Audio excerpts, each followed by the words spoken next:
Okay, this video is about scrolling.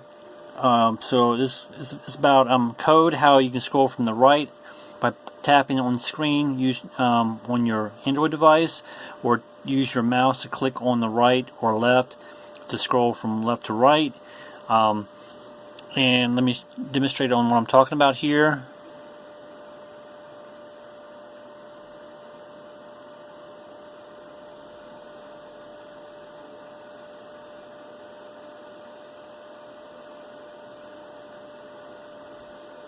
Alright, so basically you move your mouse to the left and it scrolls to the right.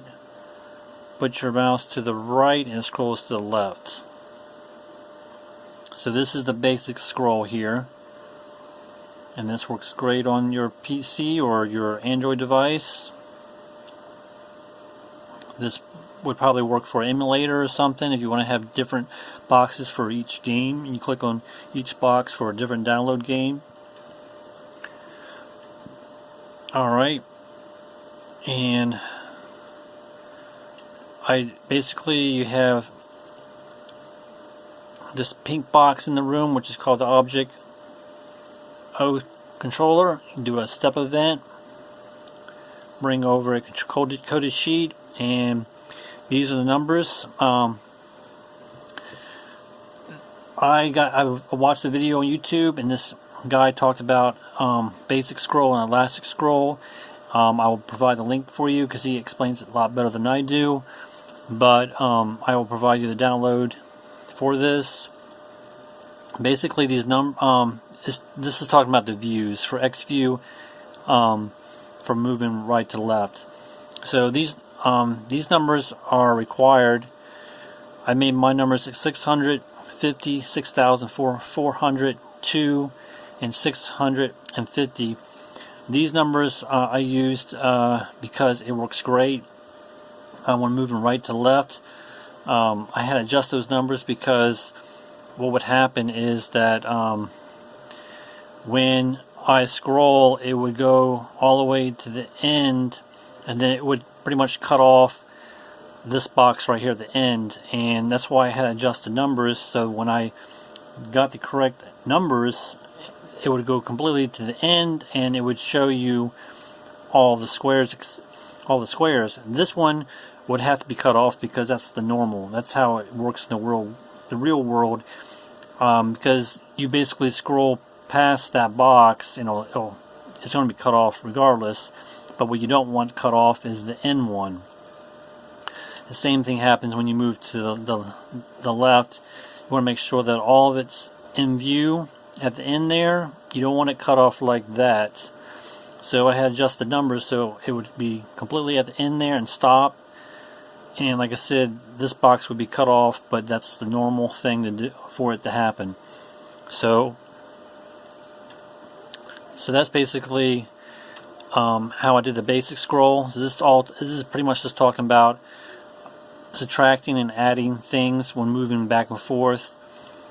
Like I said, the link I'm going to provide below will explain it more in detail. This guy explains it better on YouTube about why this scrolling works with using these viewpoints, stuff like that. So that's the basic scroll. The elastic scroll I'll show you in a minute here. And basically the elastic scroll is basically going to move slow at the beginning and then pick up pace and move fast. Whereas the basic scroll just moves quick when you first start, and when you end going the other direction, it picks up pace real quick.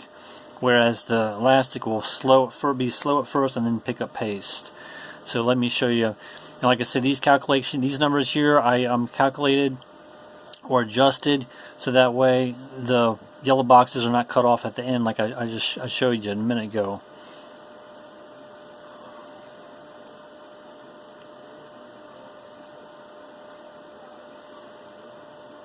And you can see how it starts moving slow at first and then picks up pace, goes slow and then starts picking up pace.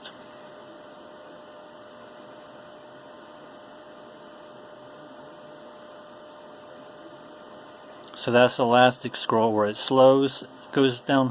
It's very slow at first, and then it picks up pace. And this is going to be part 1. Part 2 is going to be about using buttons for the left and right. So down here I'll have a right button and then a left button, and then you press the button down, it'll move right, and then move left when you press the left button, and let go of the button and it'll stop. And that's going to basically be the basic scroll that I'll talk about in part 2. And like I said, this yellow box is small at first. I just scaled it out, depth at -3. So these yellow boxes could represent your games that you make for your emulator, where people can tap on each box and they can download the game on a website, or it can be for a game or something that you're trying to make. The grid I set the grid up to snap at 50 to 50, so that way it'll be evenly spaced in a way. It's not a little bit, here's off a little bit, but you can adjust the snap if you want to something else to make it more accurate if you want. I just did this pretty quick to give you a rundown on how I did it. So and like I said, make sure that this object controller is in the room, otherwise it won't work. And that's pretty much it. So you got the elastic scroll and you have the basic scroll. So my next video will be talking about using the buttons to scroll back and forth, and basically it's going to be talking about how to do that. We'll be using the camera view to make it move back and forth. Alright, so thanks for watching.